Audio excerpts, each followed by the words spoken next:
Bienvenidos a Políticamente Hablando por Radio Universidad 92.1 FM.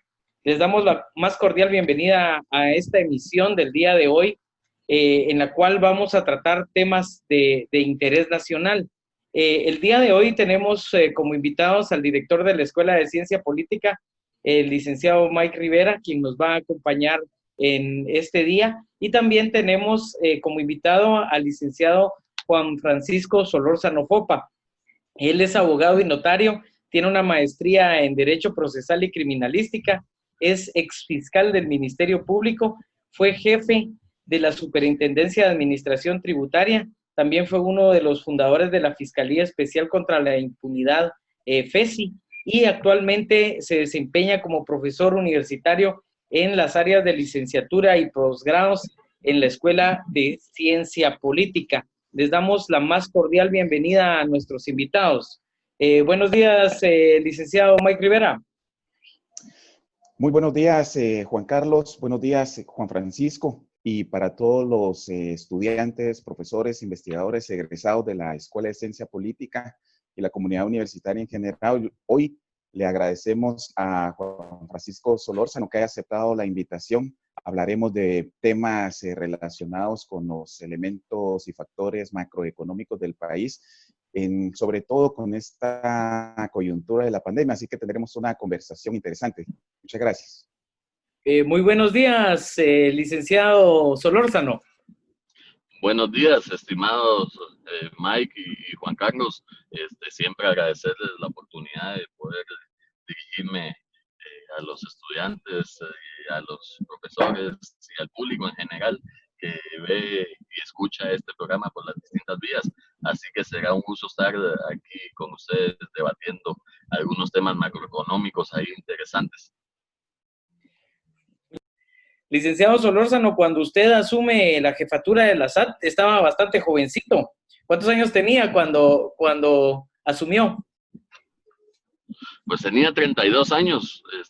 Pues sí, puedo de alguna manera por ahí presumir que fui y que sigo siendo el superintendente más joven de la historia de la SAT.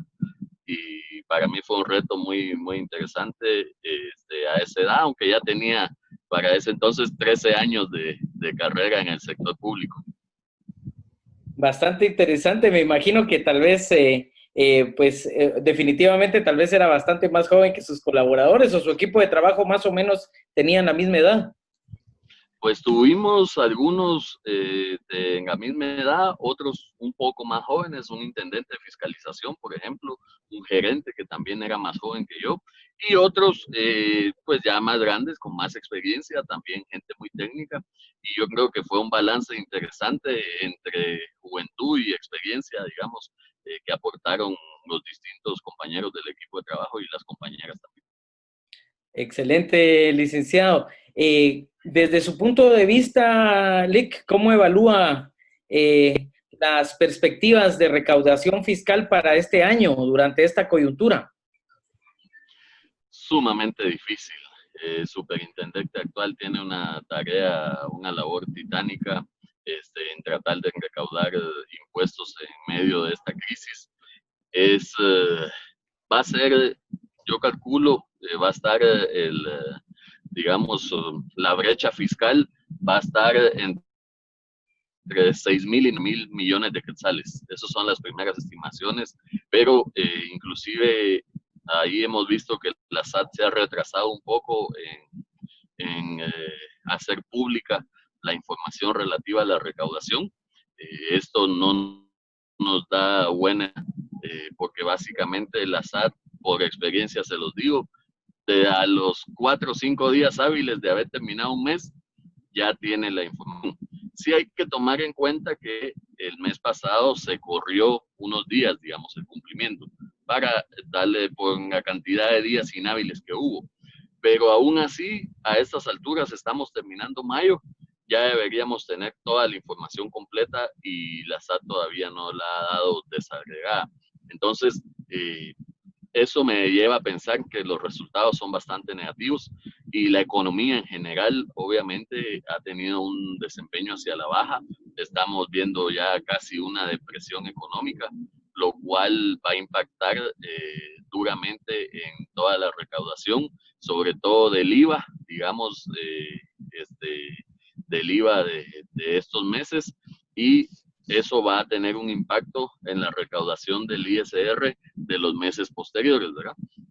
Aunque también el ISR en el régimen, digamos, de simplificado, también tiene un impacto directo en el mes a mes en la falta de facturación de servicios, ¿verdad?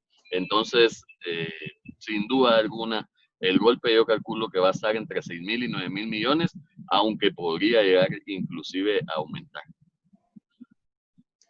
Qué interesante, Juan Francisco, porque, digamos, en ese análisis que haces de la variable sobre la recaudación fiscal y la brecha fiscal que nos estás comentando, agrava bastante las finanzas macroeconómicas del país. Si a ello sumamos el préstamo de los 11.000 millones de quetzales que se hizo este año, Juan Francisco, ¿cuál es tu proyección y tu análisis, no solo por la cantidad del préstamo que se hizo, sino que también por la redistribución de esos 11.000 millones de quetzales? Bueno, vamos a ver, el déficit fiscal para este año eh, básicamente va a alcanzar casi un 6%, digamos, del PIB.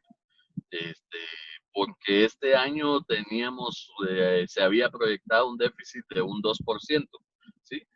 Sin embargo, toda la deuda que mencionas, que se adquirió a través de la emisión de bonos del Banco de Guatemala y a través de entidades multilaterales y también la emisión de moneda también por el banco, pues básicamente son deudas que hoy por hoy no tienen, digamos, un sustento de recaudación tributaria, ¿verdad? Entonces, lo que estamos viendo es que el déficit fiscal muchísimo, casi que se triplicó, digamos, no, sí, casi que se triplicó en cuestión de 3 meses, ¿verdad? Entonces, eso va a ser algo que a la larga Guatemala de alguna forma había tenido siempre y ha tenido siempre una política fiscal, eh, digamos, bastante conservadora y una política de endeudamiento bastante conservadora. Esto está permitiendo que este déficit fiscal que estamos viendo este año, que va a ser, insisto, alrededor del 6%, no sea macroeconómicamente a largo plazo tan dañino, si lo queremos ver así, o tan preocupante para el país. El país todavía tiene cierto colchón para poderse endeudar sin comprometer la estabilidad macroeconómica de Guatemala, insisto, derivado de que hemos tenido una política bastante conservadora, inclusive, y les voy a decir, nuestra política en estos momentos de emergencia está siendo sumamente conservadora. Vemos un paquete de rescate de cerca de 17.000 millones, 18.000, dependiendo de cuáles sumas se hagan, abarca casi los 17.000, 18.000 millones de quetzales, y esto pues esto no es ni siquiera un 10% del PIB, eso estamos hablando de un 2%, 3% de un PIB de 500.000 millones, digamos, ¿sí? Entonces, es sumamente bajo. Hay países que los paquetes de rescate están siendo de entre el 12, 10, algunos llegan hasta cerca del 20, 25. Estados Unidos está rebasando el 25% de todo su PIB en los paquetes de rescate. Mientras que nosotros, insisto de nuevo, seguimos siendo muy conservadores y los mismos paquetes de ayuda son con relación al PIB sumamente bajos, lo cual tampoco pone en riesgo nuestra macroeconomía, digamos. Entonces, licenciado Solórzano, si lo quisiéramos ver desde la perspectiva de distintos escenarios, ¿habrán escenarios optimistas para nuestro país? Yo creo que no hay muchos escenarios optimistas a corto plazo. Eso definitivamente no hay, porque además la depresión está siendo generalizada, ¿verdad? Se ponían, por ejemplo, algunos casos de países que optaron por otros sistemas de no encerrarse tanto, no cerrar la economía. Específicamente hay un caso puntual que es Suecia, donde se ha tomado como ejemplo, y sin embargo la economía sueca está perdiendo, está bajando en el PIB y va a tener, igual que todos, una recesión y posiblemente una depresión económica. ¿Por qué sucede esto? Porque nuestras economías están altamente conectadas, digamos, ¿sí? Ya hoy por hoy nosotros dependemos de otras economías, de otros países, de otros estados. Estamos viendo la situación, por ejemplo, de Costa Rica. Costa Rica ha tomado la decisión de medidas sanitarias de impedir el ingreso de ciertas mercancías de otros países centroamericanos. Esto está teniendo un problema, un impacto en que hay mercancías guatemaltecas que están, digamos, paradas o varadas en Nicaragua, y ahora Nicaragua no está dejando pasar ciertas mercancías que van para Costa Rica. Todo esto en lo que redunda es, y ¿por qué lo toco? Porque la decisión de un país, que no es la decisión de Guatemala, nos afecta a nosotros directamente. La decisión de Estados Unidos, las próximas decisiones que vaya a tocar México, todas esas decisiones nos van a afectar directamente. Entonces, en ese sentido, así es lo que le ha pasado a Suecia, ¿verdad? Aunque Suecia decidió no cerrarse, digamos, económicamente y no encerrar a su población, lo que estamos viendo es que las consecuencias igual las está sufriendo y los números en su caída económica es igual que si hubiera cerrado. Entonces, eh, de nuevo, tenemos que esperar a que la economía mundial vuelva y recupere su ritmo, lo cual yo calculo que no va a ser este año, ¿verdad? Juan Francisco, una de las modalidades que se quiere retomar en esta coyuntura es el tema de la subasta inversa de las contrataciones del Estado o la denominada subasta electrónica inversa, por la modalidad que implica en apariencia mayor modernidad en temas de contrataciones, en el tema de transparencia.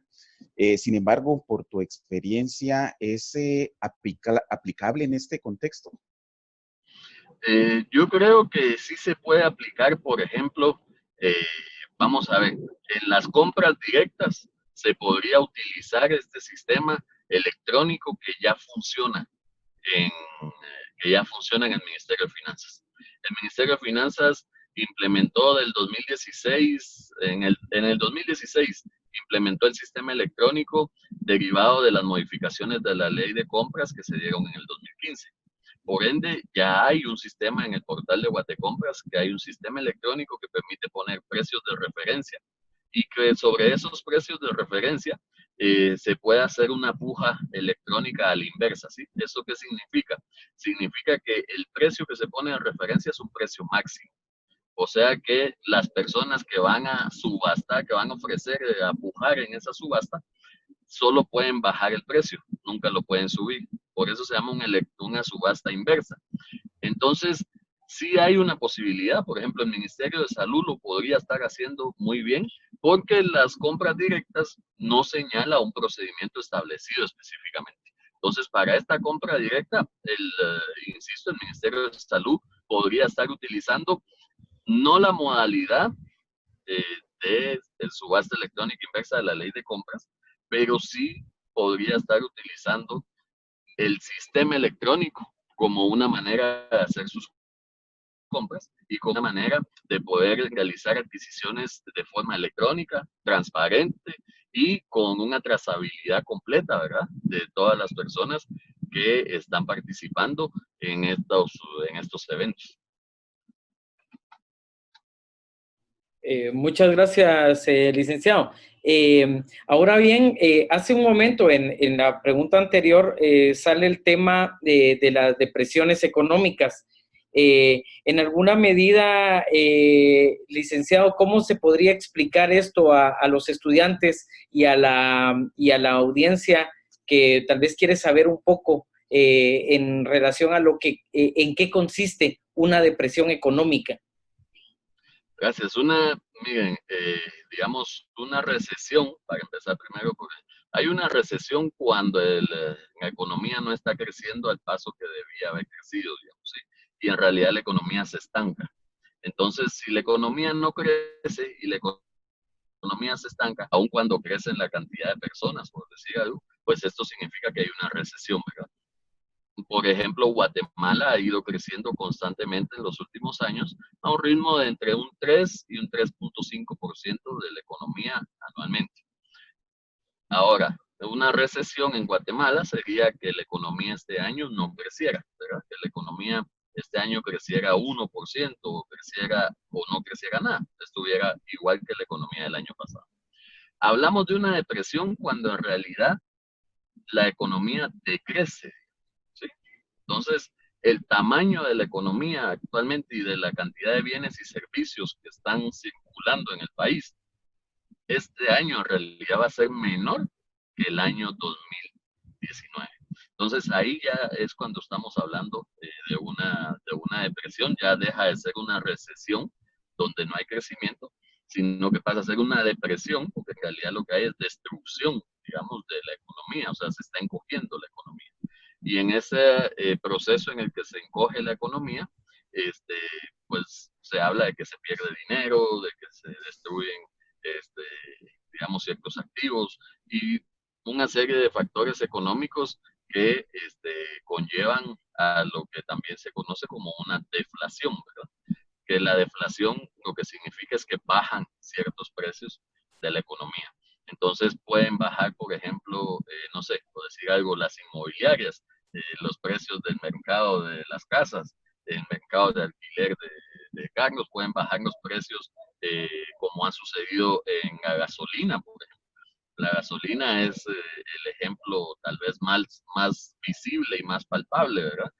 Llegamos a tener una gasolina a 16 quetzales el galón de súper. Bajaron 10 quetzales en cuestión de 2, 3 meses, ¿verdad? O sea, ahí vimos cómo hay una deflación, un proceso que de nuevo es perjudicial para la Muy economía. interesante, Juan Francisco, el análisis que nos hace de esas variables macroeconómicas para intentar entender estos procesos. Sin embargo, a nivel de microeconomía, de índice per cápita para el guatemalteco, ¿cuál es el impacto de esta coyuntura que se está dando, Juan Francisco? Hay un problema que tenemos a nivel micro, digamos, que es la economía informal. ¿Sí? La economía informal llega a ser cerca del 70% de la mano de obra, digamos, del país y representa cerca del 50% del PIB de todos los servicios del país. El problema con la economía informal es que no se tiene un registro, ¿verdad? Por lo mismo que son informales, se carecen de datos exactos de ingresos, se carece de datos exactos de personas y de las condiciones de trabajo de estas personas. Entonces, ahí va a ser un reto bastante difícil para el gobierno poder contabilizar esta situación, porque lamentablemente no tenemos un referente. Tenemos referentes muy grandes como estos que yo les estoy hablando, ¿verdad? 70% de la mano de obra. Si ustedes ven los datos oficiales del país, por ejemplo, Guatemala es un país sin desempleo. Esos son los datos oficiales que presenta Guatemala ante la OIT y que macroeconómicamente Guatemala habla. Porque dice que hay cerca del 70% que está en el mercado informal, pero ese 70% que está en el mercado informal, muchísimo está desempleado, pues, o subempleado, o en realidad lo que le llamamos mercado informal es un mercado de sobrevivencia. ¿Sí? Entonces, es mentira que no haya desempleo en el país. Pues. Lo que pasa es que nuestra incapacidad de poder contabilizar eh, esas personas y la falta de voluntad de también hacerlo, porque ningún gobierno quiere pasar a ser el gobierno que tenga de 0 desempleo a pasar a ser el gobierno de 50% de desempleo. Entonces, yo creo que por eso es que tampoco se hacen encuestas o tampoco se hacen instrumentos, digamos, que servirían para medir este tipo de factores. Y hoy, entonces, lo sufrimos, ¿verdad? Hoy lo sufrimos porque el no tener esos padrones, el no tener esos registros, el no tener esa información, hace que, por ejemplo, los programas sociales que el gobierno está de alguna manera diseñando y trabajando, no sepamos en realidad a quién deben beneficiar y no tengamos claro el objetivo, digamos, de qué personas son las que de verdad necesitan esta ayuda. Entonces, esta situación, lo que estamos viendo es que los programas sociales lo más seguro es que no van a llegar a la gente necesitada, a esa gente que tú mencionabas de la microeconomía. ¿Por qué? Porque no están registrados, porque no sabemos quiénes son, porque no sabemos dónde están. Y eso es un grave problema que lo estamos sufriendo ahorita y, y que al final no nos permite dar una respuesta tal vez tan certera a como tú lo estabas diciendo, pero lo que sí se sabe es que si la economía formal está en depresión, la economía informal también va a estar en depresión. Y también hay que tomar otra cosa en cuenta en el tema microeconómico, y es las remesas. ¿Sí? Las remesas han sido un sostén de las personas con menos ingresos en el país. Y sin embargo, las remesas tuvieron un decrecimiento del 20% con relación a abril del 2020 con relación a abril del 2019. O sea, vinieron 20% menos remesas al país entre un mes y entre, digamos, el mismo mes en distinto año. Esto en números reales son cerca de 160, 170 millones de dólares menos que ingresaron solo en abril. ¿Sí? Si seguimos esta tendencia, van a ingresar cerca, pueden ingresar menos de 1.000 millones de dólares menos con relación al año pasado. O sea, esto va a afectar a la economía también, porque la gente que vive de esas remesas, que subsiste con esas remesas, simplemente pues se la está pasando muy difícil, ¿verdad? Ahora, el licenciado, por el carácter formativo que tiene el programa Políticamente Hablando, ¿cuáles serían las consecuencias reales de tener un Estado desfinanciado, un Estado que no pudo realizar una recaudación fiscal efectiva? A corto plazo yo les diría que no van a haber consecuencias mayores. ¿Sí? ¿Por qué? Porque nos estamos endeudando. Ahora sí hay que pensar en las consecuencias a mediano y largo plazo. Eh, Forzosamente yo creo que este nivel de endeudamiento que hemos obtenido es insostenible a mediano y largo plazo sin una reforma tributaria, ¿verdad?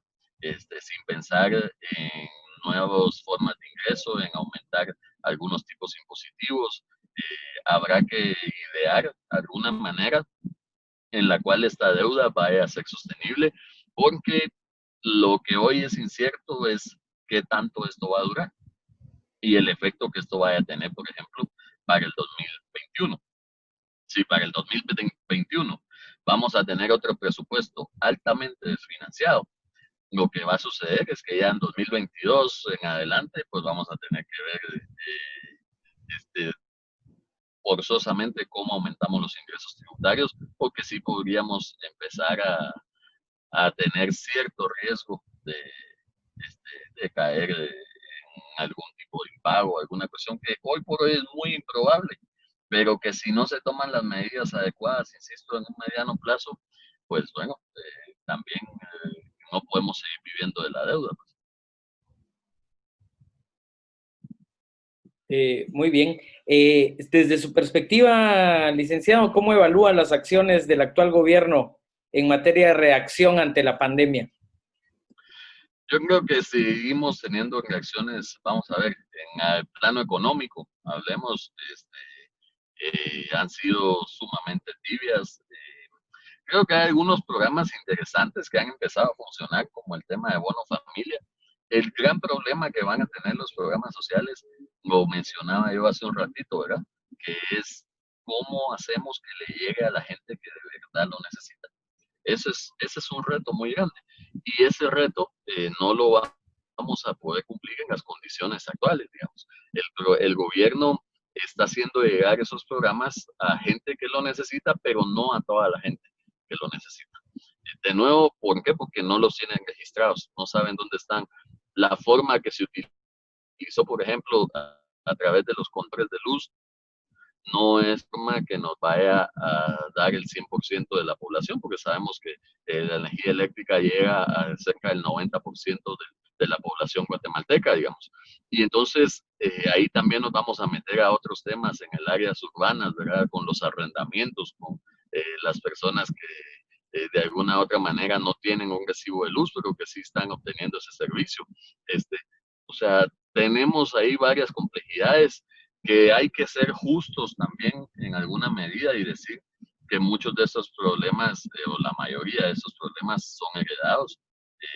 Es la consecuencia de un debilitamiento del Estado que ha venido ocurriendo desde hace muchos años, con políticas neoliberales en las cuales se le ha quitado al organismo ejecutivo y a distintas entidades del Estado mucho poder y mucho presupuesto, y no hay cómo invertir en las necesidades básicas de los ciudadanos. Entonces, ahora, en medio de una crisis, la respuesta del Estado está siendo débil, y está siendo débil porque tenemos un Estado débil. Entonces, digamos, a mí sí me preocupa mucho que, que la respuesta esté siendo tan débil. Y el otro gran problema que tenemos es que la respuesta está siendo muy tardía. ¿Sí? Hay recursos económicos, pero no se están ejecutando. Y eso se debe a la falta de conocimiento administrativo, financiero, de cómo funciona el Estado, y a que pues los funcionarios que están llegando son nuevos, son funcionarios sin experiencia en el Estado, y creo que el gobierno ha fallado en no asesorarse y no rodearse de gente más experta. Porque en un estado normal, digamos, en un momento normal, es hasta cierto punto comprensible y entendible que el presidente se rodee de su gente, aunque no sean tan expertos, y de alguna forma, digamos, hay una curva de aprendizaje que se les permite y se les da cierto tiempo. En una crisis no, en una crisis yo tengo que tener a la mejor gente, a la más capacitada, no importa si es del partido Vamos, si es del partido de la UNES, si no tiene partido, si es de izquierda, si es de derechas, tengo que tener a la gente más capacitada, tengo que tener a la gente más experta, tengo que tener a la gente que me resuelva los problemas y que conozca el Estado.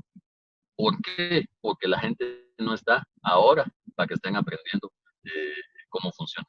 La gente ahorita necesita respuestas ya y necesita una acción del Estado pronta y efectiva para gastarse ese dinero, para invertir ese dinero en la gente. Y eso es lo que no estamos viendo, y eso sí es catastrófico. Pues agradecerle a Juan Francisco sus reflexiones y análisis. Ahora más que nunca el compromiso de nosotros en el ámbito y en el plano de las ciencias sociales para seguir haciendo los aportes desde cada una de las disciplinas que nosotros, en las cuales nos encontramos. Uno de los temas que yo vería que abordó en esta última intervención Juan Francisco tiene que ver con el tema del Estado. Y siempre ha sido un gran desafío, no solo en su parte de estructura orgánica, sino que qué queremos como concepción de Estado y hacia dónde deberían de canalizarse realmente los esfuerzos que se hace desde esa forma organizativa, que lo que pretende y lo que debería de buscar es el bien común como constitucionalmente se pretende. Así es de que un último mensaje para la comunidad de la Escuela de Ciencia Política y la comunidad universitaria, Juan Francisco. Muchas gracias. Creo que es sumamente importante la fiscalización social.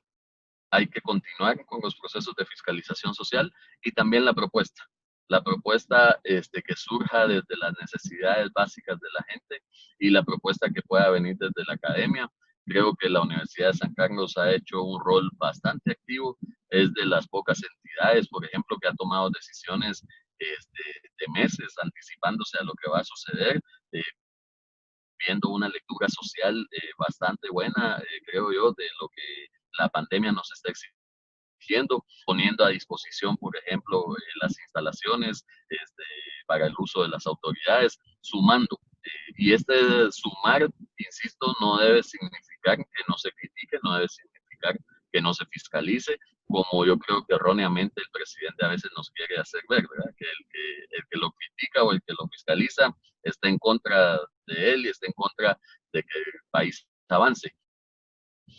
Yo difiero mucho de esa situación, y creo que la fiscalización social que pueden hacer los estudiantes, los profesores, las autoridades de la universidad, junto con la propuesta social que están haciendo, es fundamental para que Guatemala salga adelante. Pues muchísimas gracias, Francisco, por el tiempo que nos has cedido.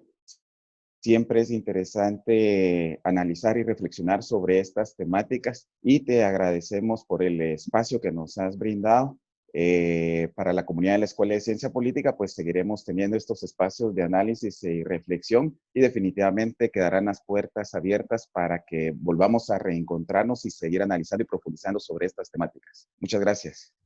No, gracias a ustedes y pues bueno, ya me parqué por aquí para que hago la aclaración. Me parqué y estuve todo el tiempo parqueado por acá, así que ya ahora seguiré mi camino. Que conste que no estaba manifestando desde el carro, también hago esa aclaración. Así que ha sido un gusto para mí compartir con ustedes y con todo el público de este programa. Muchas gracias, Juan Francisco. Muchas gracias, licenciado Mike Rivera. Y los esperamos a todos en otra emisión de Políticamente Hablando por Radio Universidad. Hasta la próxima. Hasta la próxima.